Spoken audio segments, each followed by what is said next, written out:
জীবনে সফলতা অর্জন করতে গেলে অনেক পরিশ্রম করতে হয়। শুধু শুয়ে বসে খাওয়ার পরে বলবো যে আমাদের জীবনে কিছুই হইল না, তা কিন্তু না। জীবনে এতদিন চলার পথে আমি এই একটা জিনিস ফলো করছি, জীবনে পরিশ্রম না করলে না আপনি সফল কখনোই হতে পারবেন না। পরিশ্রম করেই আপনাকে সফল হলে সেটার খুশি এবং সেটার আনন্দ অন্য কোনো সাথে তুলনা করা যাবে না, এত পরিমাণ খুশি হওয়া যায়। আসসালামু আলাইকুম, সবাই কেমন আছেন? আশা করছি সবাই অনেক ভালো আছে। তো আসলে সকালবেলা উঠেই একদম কাজ শুরু করে দিই, কারণ পরিশ্রম সবকিছুতেই দরকার। আপনি সংসার সামলাতে গেলেও কিন্তু একটা পরিশ্রম হয়, তাই না? শুধু যারা বাহিরে কাজ করে বা বাহিরে বিজনেস করে বা বাহিরে কোনো কোম্পানি বলেন, সরকারি চাকরি বলেন, তারাই শুধু কাজ করে তা কিন্তু আমি জীবনে অনেক কথা শুনেছি।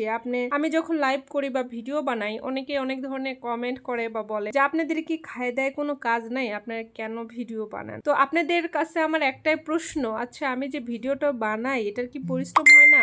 আমার কি খায় দেয় কাজ নাই? অবশ্যই কাজ আছে। আমি খাওয়ার সময়ও চিন্তা করি আমি কি ভিডিও বানাবো, আমার কি ভিডিও বানাইলে আপনাদের কাছে ভালো লাগবে বা এটা সবার কাছে ভালো লাগবে, ঠিক আছে? তো আপনারা যে কথাগুলো বলেন যে খায় দেয় কোনো কাজ নাই, ভিডিও বানান, তো আপনারা একটু কাজটা করেন। আপনারা তো বেকার আমাদের ভিডিওগুলো দেখেন, ঠিক আছে? যারা দেখেন তারা উৎসাহী হয় আমার কথাগুলো শুনে, যারা পজিটিভলি ভাবে, আর যারা নেগেটিভলি ভাবে তাদের ভিডিও দেখার দরকার নাই। আপনারা ভাই যারা যে কাজটা করেন তারা মন দিয়ে কাজ করেন, অন্যের ভিডিও দেখে অন্যের কাজ সমালোচনা করে কোনো দরকার নেই। তো ওই জন্য বলছি জীবনে না প্রত্যেকটা কাজে পরিশ্রমের দরকার আছে। আমরা এই যে পরিশ্রম করছি, রান্না, আপনারা যারা রান্না করতেছেন, রান্নার পাশাপাশি আমাদের কিন্তু ভিডিও করতে হচ্ছে, আর আপনারা শুধু রান্না করতেছেন আর কাজ শেষ, আর আমাদের কিন্তু কি রান্না করতেছি সেটাও আমাকে ভিডিও করতে হবে। ভিডিও করার জন্য কিন্তু আমি যখন রান্না করতে বসি, আমার যদি রান্নাতে 1 ঘন্টা লাগে, আমি ভিডিও করতে করতে যদি রান্না করি সেটার জন্য আমার 2 ঘন্টা লাগে, মানে আরো 1 ঘন্টা আমাকে চিন্তা করে রাখতে হয় যে আমার 1 ঘন্টা আগে রান্না শেষ হওয়ার কথা, কিন্তু 2 ঘন্টা লাগবে, তাহলে সেই অনুযায়ী আমাকে কাজ করতে হয় এবং বারবার ভিডিও অন করতে হয়, বারবার ভিডিও অফ করতে হয়, কোন ভিডিওটা নিয়ে যাবে, কোনটা করা যাবে না। তো এইটা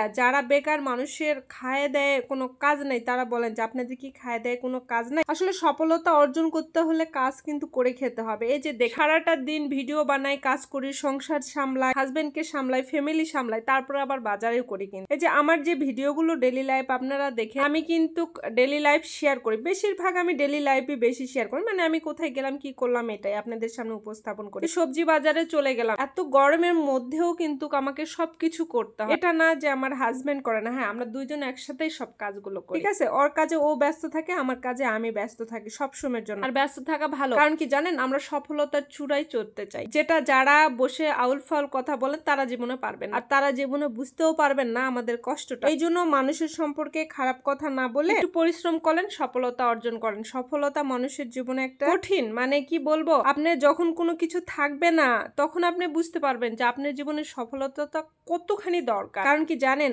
আমি জীবনে অনেক কিছু ফেস করে আসছি, অভাব অনটন, আলিশান চলাফেরা, অনেকভাবে ভালোভাবে চলাফেরা, কষ্টে চলাফেরা, সবকিছুই আমি জীবনে ফেস করছি, ঠিক আছে? তো এই ফেস করতে করতে না আমি বুঝে গেছি যে জীবনে নিজের সফলতাটা খুবই দরকার। আমার হাজবেন্ডের অনেক আছে, আমার বাবার অনেক আছে, এটা দেখার বিষয় না। নিজের যোগ্যতা অর্জন করুন, কঠোর পরিশ্রম করুন, ভালো একটা জায়গায় পৌঁছে যান, দেখবেন সব ঠিকঠাক। তো আজকের ভিডিওটা এই পর্যন্ত। সবাই ভালো থাকবেন, সুস্থ থাকবেন, আল্লাহ হাফেজ, টাটা, বাই বাই।